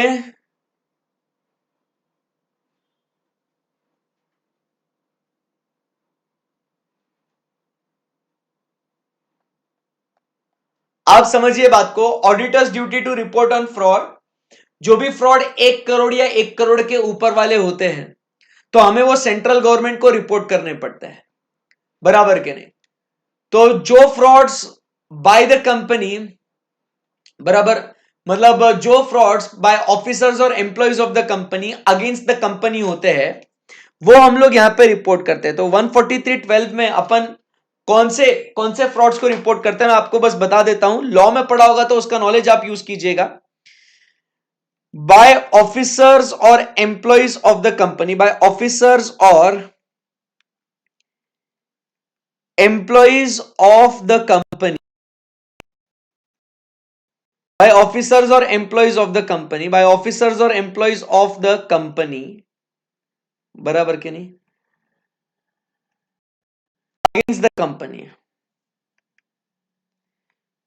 तो ऐसे फ्रॉड्स हम लोग 143(12) में रिपोर्ट करते हैं, bye officers or employees of the company against the company. मतलब यहां पे आपको जो फ्रॉड दिखता है वो फ्रॉड कौन सा होता है मालूम है आपको? सत्यम के वजह से। जैसे नीरव मोदी का हो गया, विजय माल्या का हो गया, यहां पे 143(12) आया because of what? Satyam. The officer और एम्प्लॉय, द ऑफिसर कौन था यहां पे? रामलिंगम राजू। रामलिंगम राजू ने क्या किया? सत्यम जो कंपनी है उसके अगेंस्ट फ्रॉड किया, इन्फ्लेटेड फाइनेंशियल स्टेटमेंट्स बताए। सही बात है एकदम। सो बॉस ये बात हो गई बाय ऑफिसर्स और एम्प्लॉयज। तो ऐसा कहीं पे कोई फ्रॉड, बराबर के नहीं, ऐसा कहीं पे whether any report under subsection 12 of section 143 has been filed by the auditors in form number ADT4 prescribed under rule 3 of companies audit and auditors rule 2014 with central government। आपको पता है ये कि फ्रॉड 1 CR और मोर के जो frauds होते हैं ये हम लोग सेंट्रल गवर्नमेंट को इंटीमेट करते हैं इन फॉर्म नंबर ADT4। तो बोलो 4, सब लोग बोलो 4। 4 4 फॉर फ्रॉड। बोलो क्या बोलेंगे? 4 फॉर फ्रॉड। 4 for fraud. तो आपको पता है अभी देखो 4 फॉर्म हो गए आपके। ADT1 जो होता है जब इंटीमेट किया जाता है तब, बराबर। ADT2 जब हम लोग को उसको रिमूव करना है तब, ADT3 जब वो रेजिग्नेशन देता है तब, एंड 4 फॉर फ्रॉड। एकदम सिंपल है ना बात? यस। तो ध्यान में रखना है 4 फॉर फ्रॉड। फास्ट फास्ट बोलो, 4 for fraud, 4 for fraud, 4 for fraud. एकदम बढ़िया, एकदम सही है। सो यहां पे आपको ये 143(12) में वो फ्रॉड्स आपको रिपोर्ट करने हैं। बट ये फ्रॉड्स कौन से होते हैं?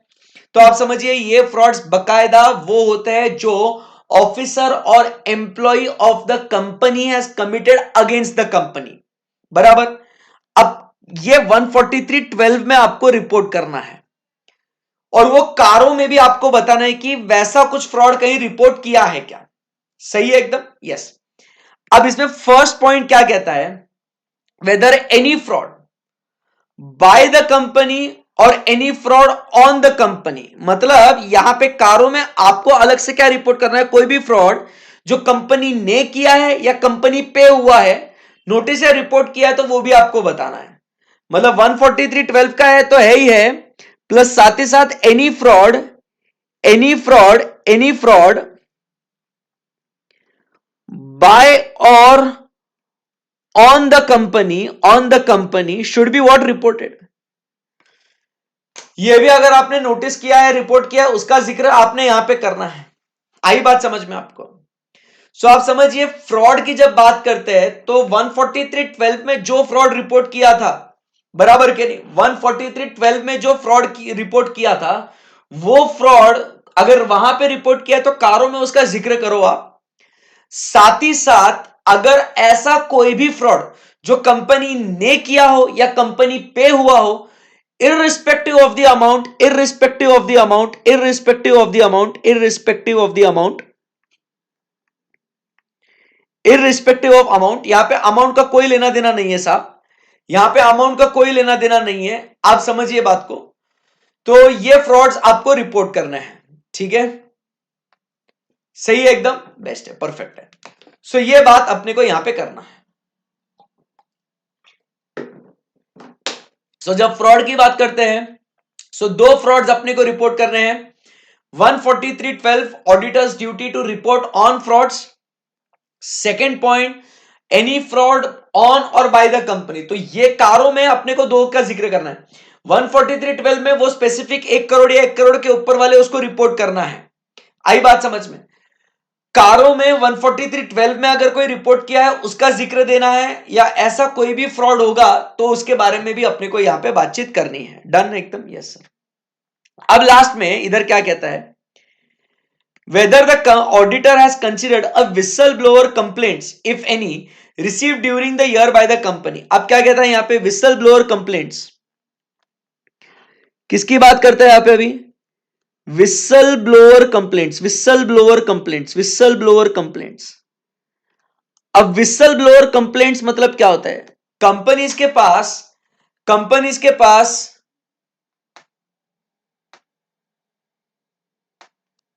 के पास आप समझिए बात को, आप समझिए, विसल ब्लोअर कंप्लेंट्स की जब बात करते हैं तो कंपनी के पास एक मैकेनिज्म होता है, कंपनी के पास एक मैकेनिज्म होता है। वो क्या होता है दोस्तों, विसल ब्लोअर मैकेनिज्म। और वो विसल ब्लोअर मैकेनिज्म में क्या होता है कि अगर कहीं पे भी कोई भी कंपनी में फ्रॉड होता है और वो किसी एम्प्लॉय को पता चलता है तो वो टॉप लेवल मैनेजमेंट को जाके बता सकता है। देखो कंपनीज के अंदर क्या होता है, कंपनीज के अंदर क्या होता है, आप समझिए बात को।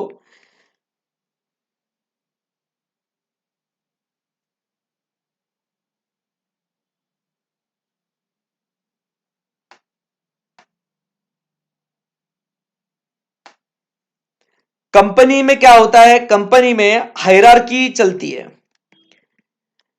तो अब मान के चलो यहां पे इस एम्प्लॉय को पता चलता है कि ये कुछ गलत कर रहा है, बराबर, बट ये उसका बॉस है, बराबर कि नहीं, ये उसका बॉस है, तो ये इसको जाके बोलेगा तो ये ट्रबल में आएगा।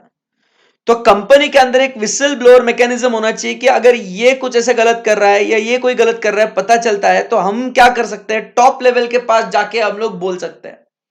तो इसको अपन क्या बोलते हैं, whistle blower mechanism. Whistle blower mechanism मतलब क्या है, विसल ब्लोअर पॉलिसी, कि एम्प्लॉइज कंपनी के अंदर जो भी कुछ गलत अगर चल रहा है तो उसके बारे में वो बता सकते हैं। It is called as what, whistle blower mechanism. तो क्या ऑडिटर ने उन विसल ब्लोअर कंप्लेंट्स को आपने कंसीडर किया है क्या, वो आपको रिपोर्ट करना है। ओके, सो ये बात हो गई अपनी किसके बारे में दोस्तों, फ्रॉड वाले पॉइंट के बारे में। सो तीन बातें फ्रॉड के अंदर, 143.12 का रिपोर्ट करना है, कोई भी फ्रॉड कंपनी पे, कंपनी के अगेंस्ट हुआ है तो वो आपने बताना है, या कंपनी ने भी किया है वो भी आपको बताना है, और विसल ब्लोअर के कंप्लेंट्स आपने कंसीडर करे हैं क्या, वो भी आपने बताना है। सो कौन सी बातें हो गई, 11 पॉइंट्स कौन से हो गए अपने यहाँ पे, सर 11 पॉइंट्स हो गए यार, वाओ अमेजिंग। सो क्या क्या बातें हुई अपनी बताइए, चलो फर्स्ट पॉइंट, चलो रिपीट करते जाओ। Invent property plant and equipment, intangible assets, inventory, loans investments, guarantees. फिर उसके बाद बात करते हैं about what, public deposits, cost record, statutory dues, unrecorded transactions, repayment of loans, IPO, FPO, debt finance and fraud, इसके बारे में बात करी अपन ने। अब आगे बढ़ते हैं,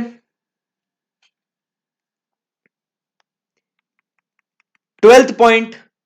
अब बात करेंगे Nidhi company. Nidhi company, it is govern by section 406 of the companies act. बस आपके इंफॉर्मेशन के लिए बता रहा हूं, govern by section 406 of the companies act, ठीक है ना। तो what is Nidhi company, Nidhi company वो कंपनी होती है which inculcates the habits of savings. तो हर मेंबर अपना कुछ कुछ पैसा वो उस कंपनी में जमा करेगा, बराबर, इसको अपन बोलते हैं निधि कंपनी।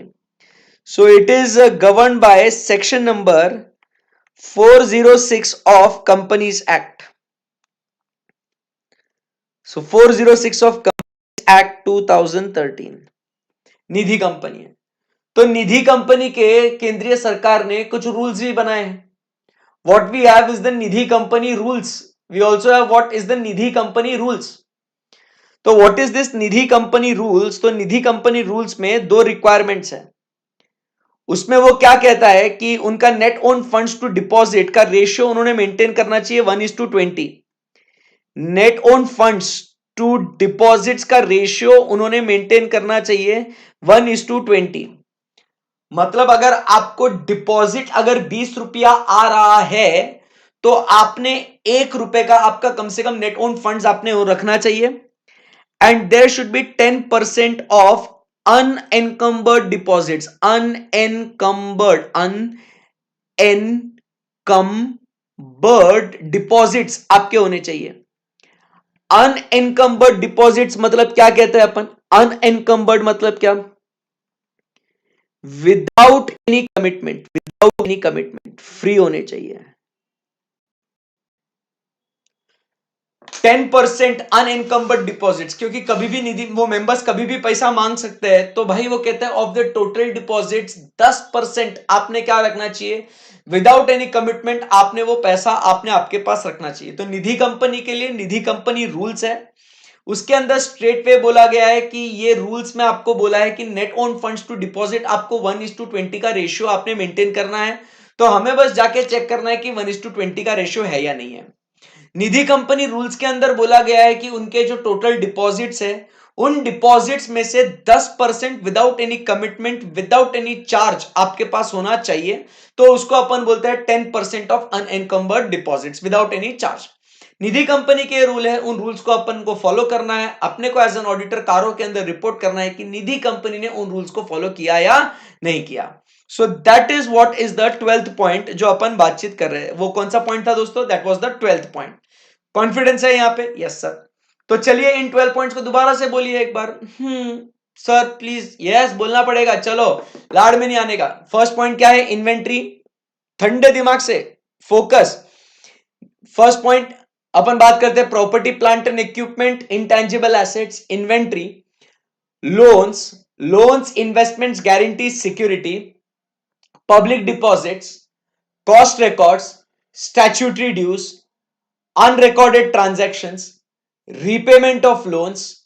फिर उसके बाद बात करते हैं अबाउट क्या बोलते हैं, रीपेमेंट ऑफ लोन्स के बाद अपन चर्चा करते हैं अबाउट चीटिंग करो हाँ आईपीओ एफपीओ। फिर उसके बाद चीटिंग करो थोड़ा सा आईपीओ एफपीओ के बाद सर अभी पढ़े थे हम लोग ने फ्रॉड के बारे में। फिर फ्रॉड के बारे में होने के बाद सर अभी लेटेस्ट पॉइंट जो पढ़ा था वो था निधि कंपनी के बारे में। एकदम सही है, सिंपल सी बात है, राइट? एकदम सही है। उसके बाद अपन आगे बढ़ते हैं। Next we talk about is the 13th point. Simple points है अभी। निधि कंपनी होने के बाद रिलेटेड पार्टी ट्रांजैक्शन, ये तो फास्ट हो जाएगा। Related party transaction. सो रिलेटेड पार्टी ट्रांजैक्शन से रिलेटेड क्या बोलते हैं कि क्या आपने section number 177 and section number 188 को आपने कंप्लाई किया क्या नहीं किया? सिंपल सी बात है। आपको पता है ना 177 में जो transactions other than those mentioned under section 188 है, plus audit committee approves the transaction, and 188 तो वो बात ही करता है रिलेटेड पार्टी ट्रांजैक्शंस के बाद। खत्म हो गई बात। सो 13 पॉइंट तो very simple sir, related party transactions.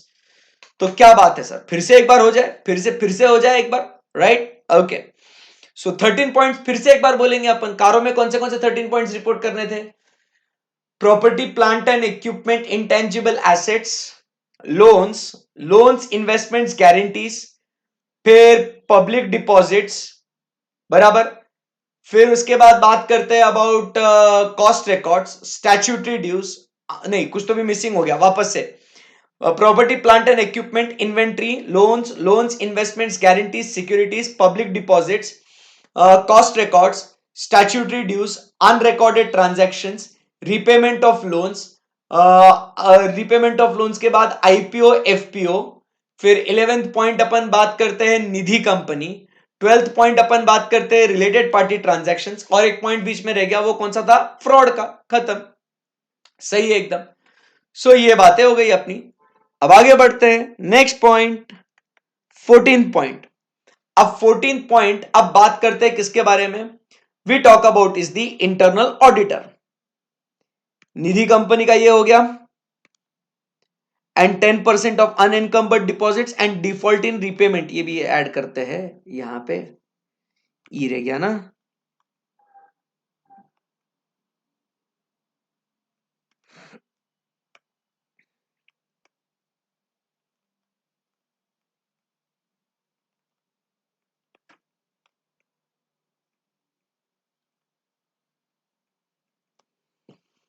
हम्म अब बात करते हैं अबाउट इंटरनल ऑडिटर।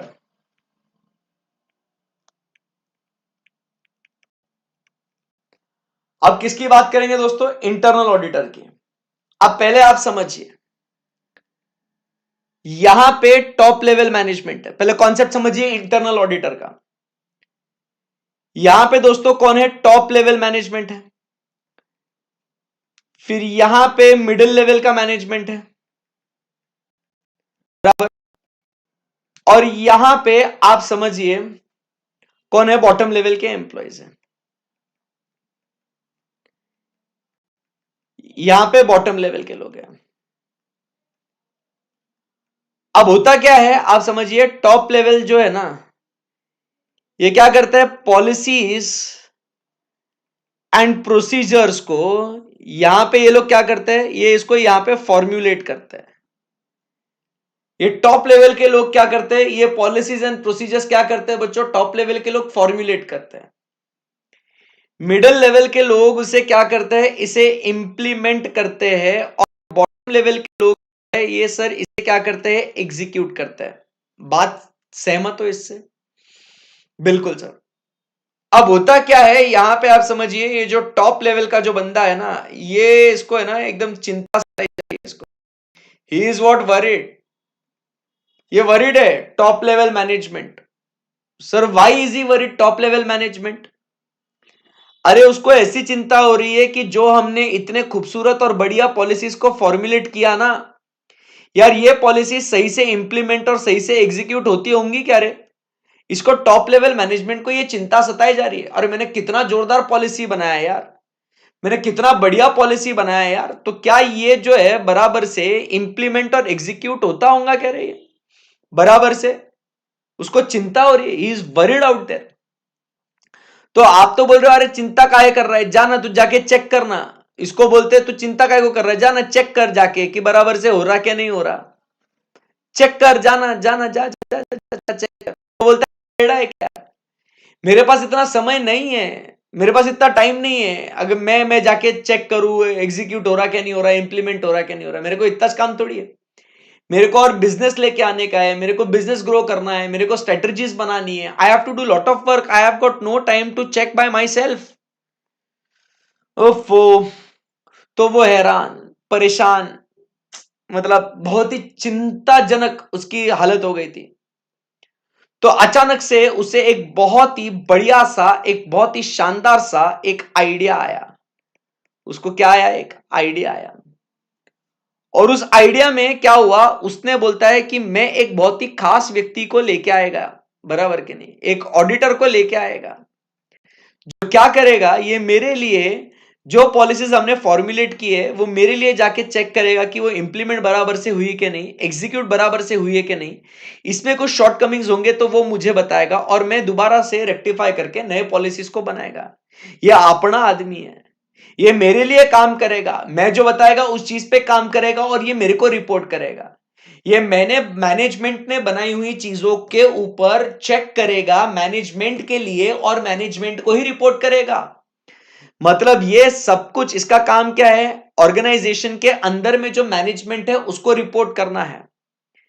इसीलिए हम इसे क्या कहेंगे? इसे हम लोग कहेंगे as what the internal auditor. इसे हम लोग क्या कहेंगे? इसे हम लोग कहेंगे as what the internal auditor. बात समझिए? आपको क्लियर है एकदम बात? तो ये है व्यक्ति इंटरनल ऑडिटर। और कंपनीज एक्ट का सेक्शन नंबर 138 इंटरनल ऑडिट आपने सुना है?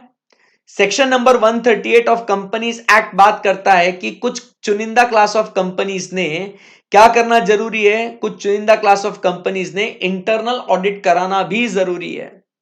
आई बात समझ में आपको? यस। तो अब उसके बारे में अपन बातचीत कर रहे हैं यहां पे इंटरनल ऑडिटर का। तो पहले इंटरनल ऑडिटर कौन होता है, ये बात आपको समझ में आई क्या, ये बात आपको क्लिक हुई क्या? चलो इतना बता दो। सेक्शन नंबर 130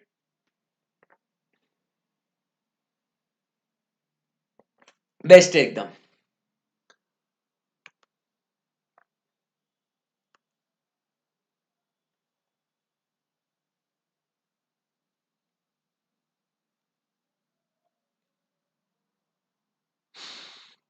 सही है ना एकदम। सो अब अपने को यहां पे इंटरनल ऑडिटर में क्या रिपोर्टिंग करने का, अपने को इंटरनल ऑडिटर में 14 पॉइंट में क्या रिपोर्ट करना है अपने को?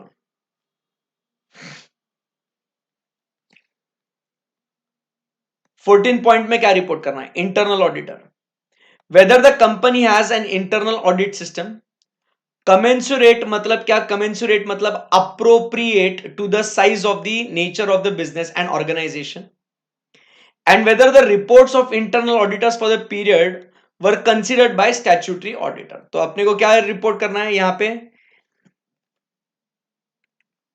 इंटरनल ऑडिट सिस्टम है ना,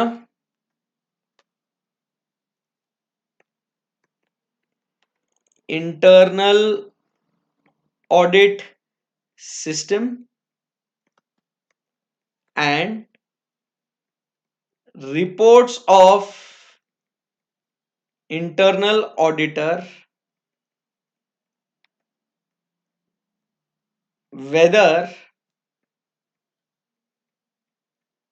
considered by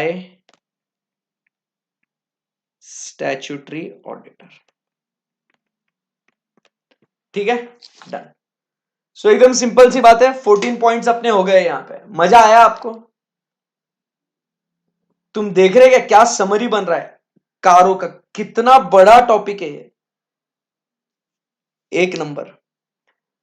तो अभी क्या, कल के जैसे आज सर बहुत हो गया सर, अभी सर बॉडी को मतलब सर थोड़ा आराम चाहिए सर, इतना इतना भेजे में नहीं घुस रहा सर, अभी अभी और अगर पढ़ाएंगे ना सर तो बॉम्ब ब्लास्ट होएगा, हम लोग आपको यहां वहां रेंगते वेंगते दिखेंगे, चक्कर वक्कर आएगा सर, आप देख लो अभी, आप आपके ऊपर है। नहीं भाई ऐसा कुछ नहीं होना तुमको। तो भाई टेंशन नॉट, फिकर not, what to do, what to do. अभी ये मैटर्स वाला जो पार्ट है, कल मैंने आपको बताया किस तरीके से लिखना है। कल अपना एप्लीकेबिलिटी वाला पार्ट तो हो चुका था, अब बुक के दूसरे पेज में समरी नोट अपने को ये बनाना है in respect to what, in respect to what the matters which are to be reported. तो फटाफट अब अभी क्या करेंगे बच्चा लोग, अभी आप मस्त पैकी ये मैटर्स को अभी आप नोट डाउन करेंगे। चलो शुरू करें। 2 मिनट सॉन्ग का को बजाने का है, अरे 10 मिनट बजाएगा आप गाना, अब टेंशन नहीं है, अब ये 10 मिनट आप लिखोगे ना इसको। The funda is very simple, हाँ, the funda is very simple. You first understand. जब आपको ब्रेक का टाइम चाहिए ना, तो ब्रेक भी अपना प्रोडक्टिव ब्रेक होना चाहिए। उस ब्रेक टाइम में आप लिखना है, ताकि आपको लिखते लिखते आपका रिवीजन भी हो, आपका रिफ्रेशमेंट भी हो, एंजॉयमेंट भी हो, एंड अपना टाइम वेस्ट भी ना हो। सही बात है ना एकदम? यस, बढ़िया है एकदम गुरु, सही है एकदम, यस। चलिए तो फटाफट आप क्या करिए, लिख लीजिएगा, ठीक है? ठीक है, चलो स्टार्ट राइटिंग नाउ। मैं यही हूं, गायब हुआ हूं, बस आपको फुल स्क्रीन में दिखना है इसके लिए।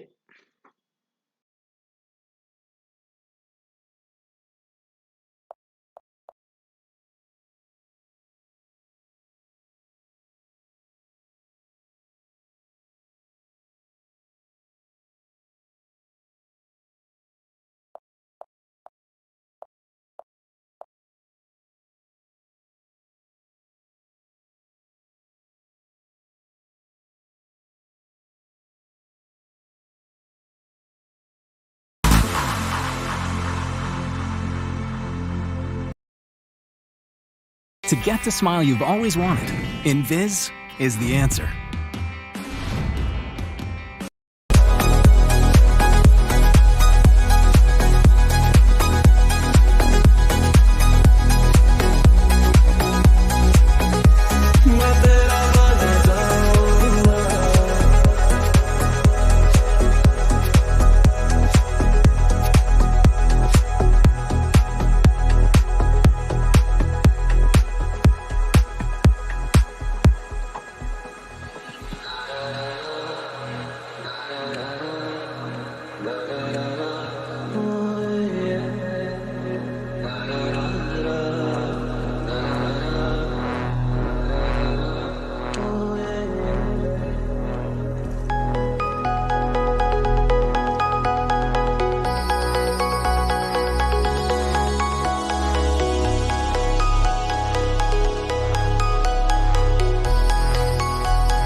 ఏరోప్లేన్ కొనడానికి అప్పటికిన ఫస్ట్ వాడివి నువ్వేనే. ₹1000 టికెట్ ఇచ్చి లాభాలు పొందాలనుకుంటున్నారా? టికెట్ ధర ₹1. అయితే అతనే నాశనం అయిపోతాడు.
चलो सो बेस्ट है, यहां तक अपने लोन्स तक के पॉइंट्स अपने हो चुके हैं, एकदम बढ़िया बराबर।